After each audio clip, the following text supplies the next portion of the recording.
Punjab finally ಸೋಲಿನ ಸರಪಳಿಯಿಂದ ಆಚೆ ಬಂದು ಈ ಒಂದು ಸೀಸನ್ನು ಪ್ಲೇ ಆಫ್ ಡ್ರೀಮ್ನ ಇನ್ನ ಜೀವಂತವಾಗಿ ಇಟ್ಕೊಂಡಿದ್ದಾರೆ. ಆ ಒಂದು ಹಾರ್ಟಿನ ಬಡ್ಕೋತಾ ಇದೆ, ಲಬ್ ಡಬ್ ಅಂತ ಬಡ್ಕೋತಾ ಇದೆ. ಬಟ್ ಯಾವಾಗ ನಿಂತೋಗುತ್ತೆ ಅಂತ ಹೇಳಿದ್ರೆ ಈ ಒಂದು ಆಟೋ ನಾಳೆ Rajasthan Royals versus Mumbai Indians ಈ ಒಂದು ಮ್ಯಾಚಲ್ಲಿ ಎಲ್ಲಾನು ಕೂಡ ಡಿಸೈಡ್ ಆಗುತ್ತೆ. ಪಂಜಾಬ್ ಹೋಗ್ತಾರ, KKR ಹೋಗ್ತಾರ ಅಂತ.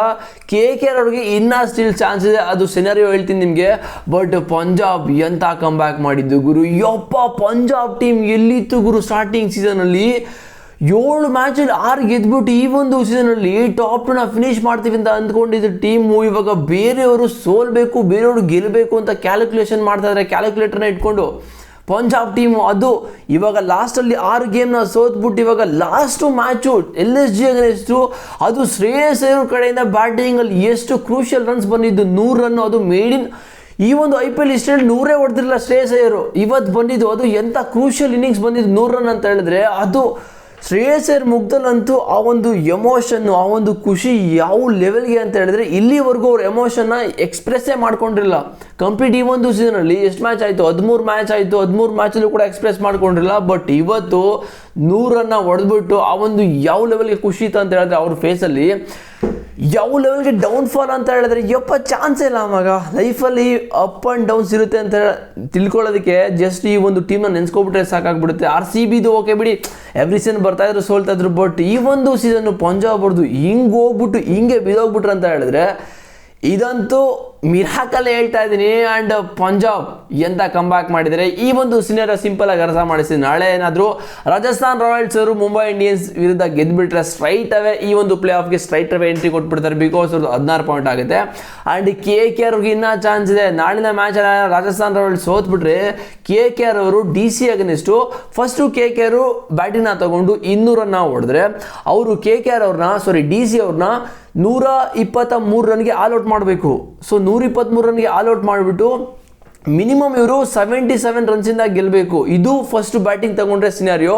ಆ್ಯಂಡ್ ಫಸ್ಟ್ ಏನಾದರೂ ಇವರು ಬೌಲಿಂಗ್ನ ತಗೊಂಡ್ರೆ DC ಅವ್ರನ್ನ 180ಗೆ ಆಲ್ ಔಟ್ ಮಾಡಿಬಿಟ್ಟು ಈ ಒಂದು ಟಾರ್ಗೆಟ್ನ 12.4 ಅವರ್ಸಲ್ಲಿ ಚೇಸ್ ಮಾಡಬೇಕು. 12.4 ಅವರ್ಸಲ್ಲಿ ಇದನ್ನು ಚೇಸ್ ಮಾಡಬೇಕು ಅಂದರೆ ನಿಜವಾಗ್ಲೂ ಇದು ಪಾಸಿಬಿಲಿಟೀಸು ಕಡಿಮೆ ಇದೆ. ಯಾಕಂತ ಹೇಳಿದ್ರೆ ಇದು ಕಷ್ಟ, ಓಕೆನಾ, ಸಖತ್ ಕಷ್ಟ. ಸೊ KKRಗೆ ಈ ಒಂದು ಸೀಸನ್ನು ಸಖತ್ ಕಷ್ಟ. ರನ್ ರೇಟಲ್ಲಿ ಮೇಲೆ ಬರಬೇಕು ಅಂತ ಹೇಳಿದ್ರೆ ಪಂಜಾಬ್ಗೆ ನಿಜವಾಗ್ಲೂ ಹೇಳ್ತಾ ಇದ್ದೀನಿ one of the best chance ಇದೆ. ಬಟ್ ನಾಳೆ ರಾಜಸ್ಥಾನ್ ರಾಯಲ್ಸ್ ಅವರು ಸೋಲ್ಬೇಕು, ಸೋತ್ರೆ ಮಾತ್ರ ಚಾನ್ಸ್ ಇರೋದು. ಒಂದು ಇವತ್ತಿನ ಮ್ಯಾಚಲ್ಲಿ ಕೂಡ ಶ್ರೇಯಸ್ ಅಯ್ಯರ್ ಹೇಳ್ಕೊಂಡ್ರು, ನಾನು ನಾಳಿನ ಮ್ಯಾಚಲ್ಲಿ ಮುಂಬೈ ಇಂಡಿಯನ್ಸ್ಗೆ ಸಪೋರ್ಟ್ ಮಾಡ್ತೀನಿ, ಪ್ಲೀಸ್ ಮುಂಬೈ ಇಂಡಿಯನ್ಸ್ ಅವರೇ ಗೆಲ್ಲಿಸ್ಬಿಡಿ ಇವತ್ತಿನ ಮ್ಯಾಚ್ ನಾಳಿನ ಮ್ಯಾಚ್ ಅಂತ ಶ್ರೇಯಸ್ ಅಯ್ಯರ್ ಓಪನ್ ಆಗಿ ಹೇಳ್ಕೊಂಡಿದ್ರೆ ಅದು ಆ ಒಂದು ಪ್ರೆಸೆಂಟೇಷನ್ ಹೇಳ್ಕೊಂಡಿದ್ದು. ಪಾಪ ನಿಜವಾಗ್ಲೂ ಯಾವ ಲೆವೆಲ್ಗೆ ಫೀಲ್ ಆಗ್ತಾ ಇರ್ಬೋದು ಈ ಒಬ್ಬ ಮನುಷ್ಯಂಗೆ ಅಂತ ಹೇಳಿದ್ರೆ. ಬಟ್ ಇದನ್ನು ನೆಕ್ಸ್ಟ್ ಲೆವೆಲ್ ಮಗ, ಬಿಕಾಸ್ ಪಂಜಾಬ್ ಆಡಿದ ಲೆವೆಲೇ ಬೇರೆ, ಅವ್ನು ಇವಾಗ ಆಡ್ತಾರ ಲೆವೆಲೇ ಬೇರೆ. ಬಟ್ ಕಮ್ ಬ್ಯಾಕ್ ಅಂತೂ ಸಖತ್ತಾಗಿ ಮಾಡಿದರೆ. ಆ್ಯಂಡ್ ಇವತ್ತಿನ ಮ್ಯಾಚ್ ಬಗ್ಗೆ ಮಾತಾಡೋದಾದರೆ ಎಂತ ಕಮ್ ಬ್ಯಾಕು ಪಂಜಾಬ್ ಅವ್ರದ್ದು. ಆ್ಯಂಡ್ ಟಾಸ್ನ ಆಗಿದ್ಬಿಟ್ಟು ಪಂಜಾಬ್ದು ಬೌಲಿಂಗ್ ಮಾಡ್ತೀನಿ ಅಂತ ಹೇಳಿದ್ದು, ಟಾರ್ಗೆಟ್ನ ಚೇಸ್ ಮಾಡಿದ್ದಂತೂ 196ನ ಸಖತ್ತು, ಓಕೆನಾ. ಈ ಕಡೆ ಪ್ರಭ್ಸಿಮ್ರಾನ್ ಸಿಂಗ್ ಕೂಡ ಸಖತ್ತಾಗಿ ಬ್ಯಾಟಿಂಗ್ ಆಡ್ತಾ ಇದ್ದಾರೆ. ಆ್ಯಂಡ್ ಶ್ರೇಯಸ್ ಅಯ್ಯರ್ ನಿಂತ್ಕೊಂಡು 1 ಮ್ಯಾನ್ ಆರ್ಮಿ ಥರ ಅವ್ರ ತಲೆಯಲ್ಲಿ ಒಂದೇ ಇರೋದು ಮಗ, ಈ ಒಂದು ಸೀಸನ್ ಹೆಂಗಾರು ಮಾಡಿ ಈ ಒಂದು ಪಂಜಾಬ್ ಟೀಮ್ನ ಎತ್ಕೊಂಡು ಹೋಗ್ಬಿಟ್ಟು ಫೈನಲ್ಸಲ್ಲಿ ಗೆಲ್ಲಿಸಲೇಬೇಕು. ಬಿಕಾಸ್ ಶ್ರೇಯಸ್ ಅಯ್ಯರ್ಗೆ ಎಂಥ ಆಪರ್ಚುನಿಟಿ ಇದೆ ಈ ಒಂದು IPL ಬಿಡಿ, ಟೀಮ್ ಇಂಡಿಯಾಗೆ ಸಖತ್ ಆಪರ್ಚುನಿಟಿ ಇದೆ ಕ್ಯಾಪ್ಟನ್ ಹಾಕೋದಕ್ಕೆ. ಬಿಕಾಸ್ ಈ ಒಂದು ಸೀಸನ್ ಏನಾದರೂ ಪಂಜಾಬ್ ಅವರು ಸ್ಟಾರ್ಟಿಂಗಲ್ಲಿ ಯಾವ ಥರ ಆಡ್ಕೊಬಂದ್ರು ಎಂಡ್ವರೆಗೂ ಆಲ್ಮೋಸ್ಟ್ ಅದೊಂದು ಮೂಮೆಂಟಮ್ನ ಕ್ಯಾರಿ ಮಾಡ್ಕೊಂಡು ಬಂದ್ಬಿಟ್ಟಿದ್ರೆ ಟೀಮ್ ಇಂಡಿಯಾದಲ್ಲಿ ಶ್ರೇಯಸ್ ಅಯ್ಯರ್ಗೆ ಕ್ಯಾಪ್ಟನ್ಸಿನ ಕೊಡ್ತಾ ಇದ್ರು T20 ಫಾರ್ಮೆಟಲ್ಲಿ, ನಿಜವಾಗ್ಲೂ ಕೊಡ್ತಾ ಇದ್ರು. ಆ ಒಂದು ಪಾಸಿಬಿಲಿಟೀಸ್ ಎಲ್ಲ ಆ ಒಂದು ಟ್ರಸ್ಟ್ನು ಕೂಡ ಬಿಲ್ಡ್ ಮಾಡಿಬಿಟ್ಟಿದ್ರು. ಬಟ್ ಆ್ಯಕ್ಚುಲಿ ಆಗುತ್ತಲ್ಲ ಅಪ್ ಆ್ಯಂಡ್ ಡೌನ್. ಸೊ ಅದು ಆ ಒಂದು ಕಾರಣದಿಂದ ಇವಾಗ ಆ್ಯಕ್ಚುಲಿ ಶ್ರೇಯಸ್ ಅಯ್ಯರ್ಗೆ ಡೌನ್ ಕೂಡ ಸ್ಟಾರ್ಟ್ ಆಗಿಬಿಟ್ಟಿದೆ. ಓಕೆ, ಬಟ್ ODIಗೆ ಕಮ್ ಬ್ಯಾಕ್ ಮಾಡಿದ್ದಾರೆ. ಸೊ ಅಲ್ಲಿಂದ ಯಾವ ಥರ ಪರ್ಫಾರ್ಮೆನ್ಸ್ನ ತೋರಿಸ್ತಾರೋ ಅಲ್ಲಿಂದ ಇವಾಗ T20 ಮತ್ತು ODIಗೆ ಕ್ಯಾಪ್ಟನ್ ಆಗೋ ಒಂದು ಚಾನ್ಸ್ ಇರುತ್ತೆ. ಬಟ್ ಶುಭ್ಮನ್ ಗಿಲ್ ಇದ್ದಾರೆ ODIಗೆ. ಸೊ T20ಗೆ 100% ಶ್ರೇಯಸ್ ಅಯ್ಯರ್ಗೆ ಚಾನ್ಸ್ ಇದೆ. ಬಟ್ ಆಲ್ ದಿ ಬೆಸ್ಟ್ ಅಂತ ಹೇಳೋದ, ಅದು ಬಿಟ್ಟರೆ ಬೇರೆ ಏನಿಲ್ಲ. ಆ್ಯಂಡ್ ಶ್ರೇಯಸ್ ಅಯ್ಯರ್ ಬ್ಯಾಟಿಂಗ್ ಅಂತೂ ನೆಕ್ಸ್ಟ್ ಲೆವೆಲ್ ಮಗ, 100 ರನ್ನು ಕೂಡ ಹೊಡಿತಾರೆ ಲಾಸ್ಟ್ ಬಾಲು, ಓಕೆನಾ. ಆ ಒಂದು ಓವರ್ ಲಾಸ್ಟ್ ಬಾಲು ಇನ್ನೂ 2 ಓವರ್ ಇದ್ದಂಗೆ ಮ್ಯಾಚ್ನ ಫಿನಿಶ್ ಮಾಡ್ತಾರೆ. ಬಟ್ ಆ ಒಂದು 6 ಬೇಕಾಗಿತ್ತು 100 ರನ್ ಆಗಬೇಕು ಅಂತ ಹೇಳಿದ್ರೆ 100 ಕೂಡ ಹೊಡಿತಾರೆ. And LSG bro, Josh English batting ಬಗ್ಗೆ ಮಾತಾಡ್ಬೇಕು ಮಗ. ಏನದು ಬ್ಯಾಟಿಂಗು, ಮಲ್ಕೊಂಡು ಹೊಡೆದಿಲ್ಲ ಇವತ್ತಿನ ಮ್ಯಾಚಲ್ಲಿ. ಅದು ಬಿಟ್ಟರೆ ಇನ್ನೆಲ್ಲ ಶಾಟು ಹೊಡೆದಿರೋದು ಏನು ಕುತ್ಕೊಂಡು ನಿಂತ್ಕೊಂಡು ಹಿಂಗೆ ಡ್ಯಾನ್ಸ್ ಮಾಡ್ಕೊಂಡು ಹಿಂಗೆ ಹೊಡ್ಕೊಂಡು ಎಲ್ಲ ಥರ ಶಾಟ್ ನೋಡ್ಬಿಟ್ರೆ ಇವತ್ತಂತೂ ನಾನು ಜೋಶ್ ಇಂಗ್ಲೀಷ್ ಬ್ಯಾಟಿಂಗಲ್ಲಿ. ಬಟ್ ಏನಕ್ಕೆ ಇವ್ರನ್ನ ಸ್ಟಾರ್ಟಿಂಗಲ್ಲಿ ತಗೊಂಬರಲಿಲ್ಲ ಅಂತ ಯೋಚನೆ ಮಾಡ್ತಾ ಇದ್ದೀನಿ ಇವತ್ತು. ಯಾಕಂತ ಹೇಳಿದ್ರೆ ಲಾಸ್ಟ್ 4 ಮ್ಯಾಚಸನ್ನು ಆಡಿದ್ದಾರೆ ಎಲ್ ಎಸ್ ಜಿಗೆ, 3-4 ಆಡಿದ್ದಾರೆ. ಬಟ್ ಎವ್ರಿ ಮ್ಯಾಚ್ ಪರ್ಫಾರ್ಮ್ ಮಾಡಿದ್ದಾರೆ ಆ್ಯಂಡ್ ಇವತ್ತು ಮಿಚೆಲ್ ಮಾರ್ಕ್ಸ್ ಇರಲಿಲ್ಲ ಬಿಡಿ. ಆ್ಯಂಡ್ ಅವ್ರ ಬದಲಾಗಿ ಬಂದಿದ್ದು ಬೇರೆ ಬ್ಯಾಟ್ಸ್ಮನ್ ಓಕೆ.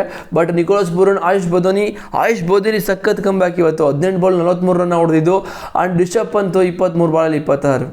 ಬ್ರೋ ಇದೇನು ಮಗ T20 ನಿಜವಾಗ್ಲೂ ರಿಷಬ್ ಪಂತ್ ಅಂತೂ ಟೆಸ್ಟಿಂದ ತೆಗ್ದಾಕಿದ್ರು, ಇವಾಗ ODIಯಿಂದ ತೆಗ್ದಾಕಿದ್ದಾರೆ. ಆ್ಯಂಡ್ T20ಇಂದ ಕೇಳಲೇಬೇಡಿ ಬಿಡಿ, ಅಲ್ಲಿ ಚಾನ್ಸೇ ಇಲ್ಲ. ಬಿಕಾಸ್ ಇವಾಗ ಆ ಒಂದು ಕೀಪರ್ ಆಗಿ ಸಂಜು ಸ್ಯಾಮ್ಸನ್ ಬರ್ತಾ ಇದ್ದಾರೆ. ಆ್ಯಂಡ್ ಬೇರೆ ಕೀಪರ್ ಎಲ್ಲರೂ ಕೂಡ ಹೊಡಿದ್ದಾರೆ, ಕೀಪರ್ಸೇ ಸಖತ್ ರನ್ ಕೂಡ ಹೊಡಿತಾರೆ. ಈ ಕಡೆ ಧ್ರುವ್ ಜುರೇಲ್ ಹೊಡಿತಾ ಇದ್ದಾರೆ. ಆ್ಯಂಡ್ ಶುಭ್ಮನ್ ಗಿಲ್ ಅಂತ ಹೇಳ್ತೀನಿ, ಯಾರು ಸಂಜು ಸ್ಯಾಮ್ಸನ್ ಹೊಡಿತಾ ಇದ್ದಾರೆ. ರಿಷಬ್ ಪಂತ್ಗೆ 3 ಫಾರ್ಮ್ಯಾಟಿಂದ ಥ್ಯಾಂಕ್ ಯು ಹೇಳಿದರೆ ಟೀಮ್ ಇಂಡಿಯಾ ಕಡೆಯಿಂದ. ಬಟ್ ಇವ್ರು ಯಾವಾಗ ಕಮ್ ಬ್ಯಾಕ್ ಮಾಡ್ತಾರೆ ಅಂತ ಗೊತ್ತಿಲ್ಲ. ಬಟ್ ಎಲ್ ಎಸ್ ಜಿ ಎಂದು ಕಂಪ್ಲೀಟ್ಲಿ ಫ್ಲಾಪ್ ಮಗ ಈ ಒಂದು ಸೀಸನ್. ಎಲ್ ಎಸ್ ಜಿ ಬಗ್ಗೆ ಲಾಸ್ಟಲ್ಲಿ ಮಾತಾಡ್ತೀನಿ. ಆ್ಯಂಡ್ ಅಬ್ದುಲ್ ಸಮದ್ ಲಾಸ್ಟಲ್ಲಿ ಬಂದು ಒಂದು ಕ್ರೂಷಿಯಲ್ ನಾಕ್ಸ್ ಕೂಡ ಆಡಿದ್ದು 37 ರನ್ನು. ಪಂಜಾಬ್ ಎಂಥ ಬ್ಯಾಟಿಂಗ್ ಅಂತ ಹೇಳಿದ್ರೆ ನಿಜವಾಗ್ಲೂ ಈ ಒಂದು ಟಾರ್ಗೆಟ್ನ ಚೇಂಜ್ ಮಾಡೋಕ್ಕೆ ಬಂದಿದ್ದು ಪಂಜಾಬಲ್ಲಿ. ಫಸ್ಟ್ ಬಂದ ತಕ್ಷಣ ಪ್ರಿಯಾಂಶ್ ಆರ್ಯ ಫಸ್ಟ್ ಬಾಲೇ ಔಟು, ಅದು ಮೊಹಮ್ಮದ್ ಶಮಿಗೆ ಫಸ್ಟ್ ಬಾಲ್ ಫುಲ್ ಹುಡಿಗೆ ಹೋಗ್ತಾರೆ. ಬಟ್ ಅನ್ಫಾರ್ಚುನೇಟ್ಲಿ ಇದು ಟಾಪ್ ಎಡ್ಜ್ ಆಗಿ ಕ್ಯಾಚ್ ಆಯಿತು.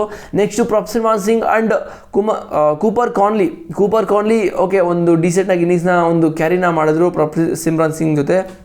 ಬಟ್ ಪ್ರಭ್ಸಿಮ್ರಾನ್ ಸಿಂಗ್ಗೆ ಆ್ಯಕ್ಚುಲಿ ಟೀಮ್ ಇಂಡಿಯಾದಲ್ಲಿ ODI ಸ್ಕ್ವಾಡಲ್ಲಿ ಕೊಡಬೇಕಾಗಿತ್ತು ಅಂತ ಅನ್ನಿಸ್ತದೆ. ಯಾಕಂತ ಹೇಳಿದ್ರೆ ಈ ಒಂದು ಸೀಸನ್ನು 5 ಓವರ್ 50 ಹೊಡೆದಿದ್ದಾರೆ. ಬಟ್ ಇವ್ರಿಗೆ ಡಿಸರ್ವ್ ಇದ್ದಾರೆ. ಬಟ್ ಇನ್ನು ಸ್ಟಿಲ್ ಪರ್ಫಾರ್ಮ್ ಮಾಡಲೇಬೇಕು, ಟೀಮ್ ಇಂಡಿಯಾ ಡೋರ್ನ ನಾಕ್ ಮಾಡಬೇಕು ಅಂತ ಹೇಳಿದ್ರೆ.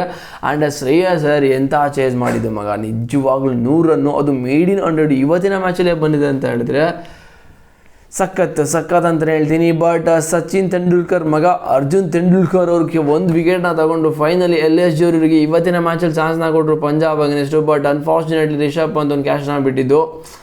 ಪಾಪ ಅದೆಷ್ಟು ಹಾರ್ಡ್ ವರ್ಕ್ ಮಾಡಿದರು, ಅದೆಷ್ಟು ಪೇಷನ್ಸ್ ಇತ್ತು ಅವ್ರಿಗೆ, ಎಷ್ಟು ತಾಳ್ಮೆ ತೋರಿಸ್ಕೊಂಡು ಇಲ್ಲಿವರೆಗೂ ಬಂದಿದ್ದು. 13 ಮ್ಯಾಚಲ್ಲಿ 1 ಮ್ಯಾಚ್ ಕೂಡ ಚಾನ್ಸ್ ಕೊಟ್ಟಿರಲಿಲ್ಲ ಅರ್ಜುನ್ ತೆಂಡೂಲ್ಕರ್ ಅವ್ರಿಗೆ. ಬಟ್ ಲಾಸ್ಟ್ ಮ್ಯಾಚಲ್ಲಿ ಚಾನ್ಸ್ನ ಕೊಟ್ಬಿಟ್ಟು 1 ವಿಕೆಟ್ ಕೂಡ ತಗೊಂಡಿದ್ದು ಯಾರ್ಕರ್ನ ಹಾಕಿ. ಬಟ್ ಡಿಸರ್ವಿಂಗ್ ವಿಕೆಟ್ ಅಂತಲೇ ಹೇಳ್ತೀನಿ. ಸಚಿನ್ ತೆಂಡೂಲ್ಕರ್ ಕೂಡ ಅವ್ರಿಗೆ ರಿಪ್ಲೈ ಮಾಡಿದ್ದಾರೆ. ಸೊ ಇದೇ ಥರ ನಿಮ್ಮ ಹಾರ್ಡ್ ವರ್ಕು ಪೇಷನ್ಸ್ ಎಲ್ಲನೂ ಕೂಡ ಈ ಒಂದು ಗೇಮ್ ಮೇಲೆ ಯಾವ ಥರ ಸ್ಕಿಲ್ ಮೇಲೆ ನೀನು ಪೇಷನ್ಸ್ನ ತೋರಿಸ್ತೀಯೋ ಅದೇ ಥರ ನಿಂದು ವರ್ಕ್ ಮೇಲೆ ಕೂಡ ತೋರಿಸ್ಕೊಂಡು ನಿನಗೆ ಏನು ಸಿಗಬೇಕು ಲೈಫಲ್ಲೆಲ್ಲ ಕೂಡ ಸಿಗುತ್ತೆ ಅಂತ ಒಂದು ಅವ್ರಿಗೆ ಕ್ಯಾಪ್ಷನ್ ಹಾಕಿ ಒಂದು ಪೋಸ್ಟ್ ಕೂಡ ಹಾಕಿದರೆ, ಒಂದು ಸ್ಟೇಟ್ಮೆಂಟ್ ಕೂಡ ಪಾಸ್ ಮಾಡಿದರೆ ಅರ್ಜುನ್ ತೆಂಡೂಲ್ಕರ್ ಅವ್ರಿಗೆ. ಓಕೆ ಆಲ್ ದಿ ಬೆಸ್ಟ್ ಹೇಳೋದ. ಬಟ್ ನಿಜವಾಗ್ಲೂ ಪಂಜಾಬ್ ಅಂತೂ ಸಖತ್ ಕಂಬ್ಯಾಕ್ ಮಾಡಿದರೆ. ಬಟ್ ಇಲ್ಲಿಂದ ನಾಳೆ ಮ್ಯಾಚ್ವರೆಗೂ ವೆಯ್ಟ್ ಮಾಡ್ತಾ ಇದ್ದೀನಿ ಏನಾಗುತ್ತೆ ಅಂತ. ನಾಳೆ ರಾಜಸ್ಥಾನ್ ರಾಯಲ್ಸ್ ಏನಾದರೂ ಗೆದ್ದುಬಿಟ್ರೆ ಪಂಜಾಬ್ ಅಂತೂ ಎಷ್ಟು ಫೈಟ್ ಮಾಡಿದ್ರು. ಪಂಜಾಬ್ ಅಂತೂ ಅವ್ರು ಇರೋ ಎಲ್ಲನೂ ಕೂಡ ಕೊಟ್ಟಿದ್ದಾರೆ ಮಗ. ಬಿಕಾಸ್ ಪಂಜಾಬು ಈ ಒಂದು ಪೊಸಿಷನ್ ಇದೆ ಅದಕ್ಕೆ ಅವ್ರದ್ದು ಫೀಲ್ಡಿಂಗೇ ಕಾರಣ. ಬಿಕಾಸ್ ಫೀಲ್ಡಿಂಗ್ ಅಂತೂ ಖರಾಬ್ ವರ್ಸ್ಟ್ ಅಂತ ಹೇಳ್ಬೋದು. ಬಿಕಾಸ್ ಆ ಒಂದು ಟೀಮಲ್ಲಿ 20 ಕ್ಯಾಚ್ ಮೇಲೆ ಬಿಟ್ಟಿದ್ದಾರೆ ಈ ಒಂದು ಸೀಸನ್. 20 ಕ್ಯಾಚಲ್ಲಿ ಒಂದು 7-8 ಕ್ಯಾಚ್ನ ಶಶಾಂಕ್ ಸಿಂಗ್ಗೆ ಬಿಟ್ಬಿಟ್ಟಿದ್ದಾರೆ. ಸೊ ಏನೂ ಮಾಡೋಕ್ಕಾಗಲ್ಲ ಬಿಡಿ. ಬಟ್ ನಾಳೆ ಮ್ಯಾಚ್ಗೋಸ್ಕರ ವೆಯ್ಟ್ ಮಾಡ್ತಾ ಇದ್ದೀನಿ. ಇದು ಸಿನಾರಿಯೋ ಇರೋದು ನಾಳೆ ಮ್ಯಾಚ್ಗೆ. ರಾಜಸ್ಥಾನ್ ರಾಯಲ್ಸ್ ಗೆದ್ದರೆ ಸ್ಟ್ರೈಟ್ ಅವೇ ಅವ್ರು ಹೋಗ್ತಾರೆ, ಇಲ್ಲ DC ಅವರು ಅಗೇನೆಸ್ಟು ಫುಲ್ ಡಾಮಿನೇಟ್ ಮಾಡ್ಕೊಂಡು ಬರಬೇಕು KKR, ಅವಾಗ ಒಂದು ಚಾನ್ಸ್ ಇರುತ್ತೆ ಈ ಒಂದು ಪ್ಲೇ ಆಫ್ ಬರೋದಕ್ಕೆ. ಬಟ್ KKR ಬಂದರೂ ಒಂದು ಖುಷಿ ಏನಂತ ಹೇಳಿದ್ರೆ KKR ಈ ಒಂದು ಸೀಸನ್ ಯಾವ ಥರ ಕಮ್ಬ್ಯಾಕ್ ಮಾಡಿರೋದು. ಎಲ್ಲ ಮ್ಯಾಚು ಗೆದ್ದಿದ್ದಾರೆ. ಲಾಸ್ಟ್ 7 ಮ್ಯಾಚಲ್ಲಿ 6 ಮ್ಯಾಚ್ ಎಲ್ಲನೂ ಕೂಡ ಗೆದ್ದಿದ್ದಾರೆ. 1 ಮ್ಯಾಚ್ RCB ಅಷ್ಟೇ ಸೋತಿರೋದು, ಎಲ್ಲನೂ ಕೂಡ ಗೆದ್ದಿದ್ದಾರೆ. ಬಟ್ ಇಬ್ಬರು ಕೂಡ ಕಮ್ ಬ್ಯಾಕ್ ಮಾಡಿದ್ರೆ ಸಕ್ಕತ್ತಾಗಿರುತ್ತೆ. ಒಂದು ಟೀಮು ಸೀಸನ್ ಸ್ಟಾರ್ಟಿಂಗಲ್ಲಿ 7 ಮ್ಯಾಚಲ್ಲಿ 6 ಮ್ಯಾಚ್ನ ಗೆಲ್ತಾರೆ, ಇನ್ನೊಂದು ಟೀಮು 6 ಮ್ಯಾಚ್ ಕೂಡ ಸೋಲ್ತಾರೆ. ಇವಾಗ KKR ಲಾಸ್ಟ್ 7 ಮ್ಯಾಚಲ್ಲಿ 6 ಮ್ಯಾಚ್ನ ಗೆದ್ಕೊಂಡಿದ್ದಾರೆ. ಇಲ್ಲಿ ನೋಡಿದ್ರೆ 7 ಮ್ಯಾಚಲ್ಲಿ 1 ಮ್ಯಾಚ್ನ ಗೆದ್ದಿದ್ದಾರೆ, 6 ಮ್ಯಾಚ್ನ ಸೋತಿದ್ದಾರೆ. ಇದೊಂಥರ ಸಕ್ಕತ್ತಾಗಿದೆ ಡ್ರಾಮಾ, ನಿಜವಾಗ್ಲೂ ಸಕ್ಕತ್ತಾಗಿದೆ. ಬಟ್ ಈ 2 ಟೀಮ್ ಯಾವುದು ಪ್ಲೇ ಆಫ್ ಬಂದರೂ ಕೂಡ ಇದು one of the biggest come back ಅಂತಲೇ ಹೇಳ್ತೀನಿ. ಸೊ ನಿಮ್ಮ ಪ್ರಕಾರ ನಾಳಿನ ಮ್ಯಾಚ್ನ ಯಾರು ಗೆಲ್ತಾರೆ ಕಾಮೆಂಟ್ ಮಾಡಿ. ಸೊ ನನ್ನ ಪ್ರಕಾರ ಆ್ಯಕ್ಚುಲಿ ಯಾಕೋ ರಾಜಸ್ಥಾನ್ ರಾಯಲ್ಸಿಗೆ ಗೆಲ್ಲೋ ಥರ ಕಾಣಿಸ್ತದೆ. ಬಿಕಾಸ್ ಮುಂಬೈ ಇಂಡಿಯನ್ಸ್ ಅಂತ ಅಷ್ಟೊಂದು ಫಾರ್ಮಲ್ಲಂತೂ ಇಲ್ಲ. ಸೊ ನನಗೆ ರಾಜಸ್ಥಾನ್ ರಾಯಲ್ಸ್ ಗೆಲ್ತಾರೆ ಅಂತ ಅನಿಸ್ತದೆ. ರಾಜಸ್ಥಾನ್ ರಾಯಲ್ಸ್ ಗೆದ್ದುಬಿಟ್ಟು ಪಂಜಾಬ್ ಬಂದೆ KKR 2 ಟೀಮ್ನು ಕೂಡ ನೀವು ಹಾಗೆ ಮನೆಗೆ ಹೋಗಿ ಅಂತ ಕಳಿಸ್ತಾರೆ ಅಂತ ಅನಿಸ್ತದೆ. ನಿಮಗೇನಂತ ಕಾಮೆಂಟ್ ಮಾಡಿ. ಸಿಗ್ತೀನಿ ನೆಕ್ಸ್ಟ್ ವಿಡಿಯೋದಲ್ಲಿ ಬಾಯ್ಸ್. C you.